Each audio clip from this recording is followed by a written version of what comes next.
네, 김영환입니다. 같이 오늘도 말씀 묵상하도록 하겠습니다.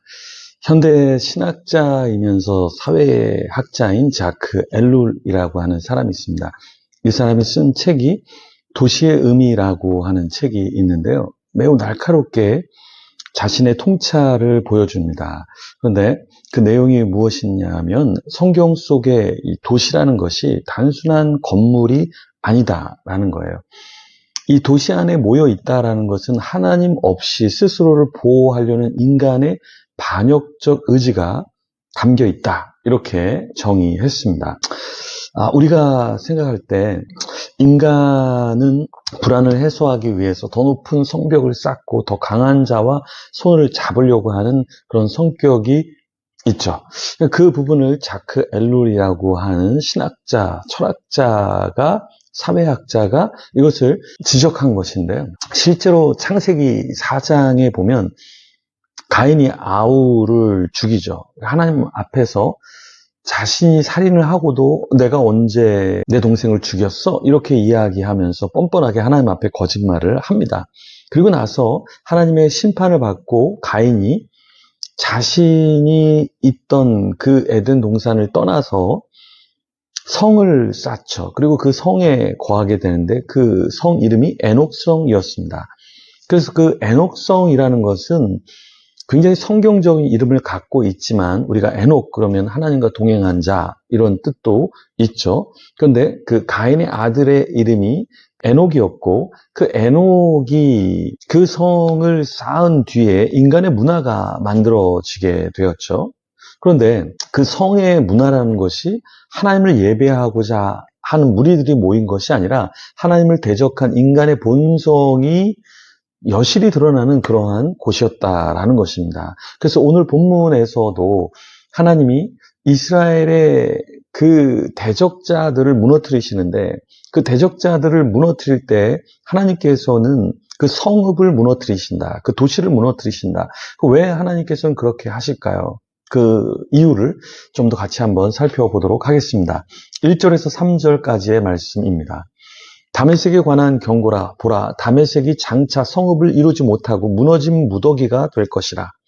아로엘의 성읍들이 버림을 당하리니 양무리를 치는 곳이 되어 양이 눕되 놀라게 할 자가 없을 것이며 에브라임의 요새와 다메섹 나라와 아람의 남은 자가 멸절하여 이스라엘 자손의 영광같이 되리라. 만군의 여호와의 말씀이니라. 여기 다메섹이 언급되는데요. 이 다메섹은 어떤 운명을 맞이하게 된다고 했죠? 장차 성읍이 무너져 폐허가 되고 무더기가 될 것이라 이렇게 말씀했습니다. 에브라임과 다메섹이 함께 멸망하게 된다 말씀하셨는데 그 이유가 무엇입니까?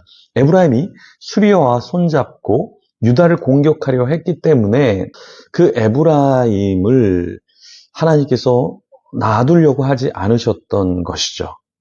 이 에브라임과 다메섹은 아람의 수도였거든요. 그러니까 정치적, 군사적 요충지였지만 하나님이 보시기에 합당하지 않은 그런 나라였죠. 그런데 이 에브라임과 다메섹이 함께 멸망을 당하게 된 이유가 무엇입니까? 에브라임이 하나님을 붙잡지 않고 자신이 함께 하고자 하는 그 민족, 나라를 붙잡고 동맹하려고 했다라는 것이죠. 그래서 에브라임과 다메섹의 멸망은 하나님의 백성조차도 그분의 뜻을 거스르면 이방과 동일한 심판을 받게 된다라는 경고이죠. 다메섹은 이방 사람들이니까 물론 심판을 받을 수 있겠지만 왜 에브라임과 다메섹이 함께 멸망을 당할까? 에브라임이 수리아와 손을 잡았다. 이것은 유다를 공격하기 위한 것인데 그 수리아라는 곳이 하나님이 택한 백성들이 아니었기 때문에 하나님이 보시기에 합당하지 않았다라는 것이죠. 자, 우리도 마찬가지입니다. 우리가 인생을 살다 보면 손잡고 싶은 사람들이 있어요. 어떤 사람은 재물이 있고 어떤 사람은 능력이 있고 어떤 사람은 유명세가 있고 어떤 사람은 나를 좀 도와줄 것 같은 그런 사람이 있어요. 그런데 우리는 그 사람을 붙잡기보다 그 사람들을 주관하고 인류 역사를 주관하는 하나님을 붙잡으려고 해야 된다라는 것이죠. 근데 이게 사실은 쉽지 않습니다. 왜냐하면 눈에 보이는 권력과 권세 그리고 재력 이런 것들이 눈앞에 보이면 인간은 거기에 고개를 숙이고 그 사람들과 친하려고 하거든요. 그래서 대형교회 같은 경우는 정말 부자가 사는 동네가 있고 거기에 구역이 한 구역으로 묶여져요.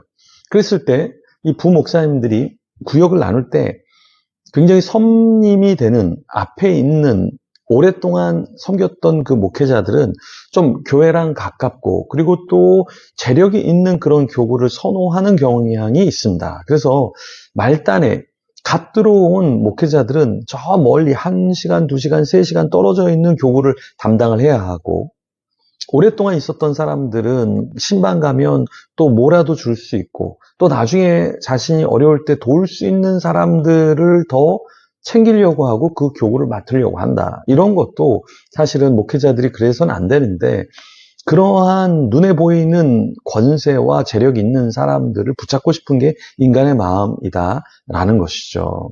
그런데 하나님이 그런 자들은 심지어 하나님의 백성이라 할지라도 어떻게 된다 말씀합니까? 4절에 그날에 야곱의 영광이 새하고 그의 살찐 몸이 파리하리니 아무리 야곱의 자손이라 할지라도 그 영광이 쇠하게 되고 아무리 살찐 몸이라 할지라도 나중에는 굉장히 파리하게 된다.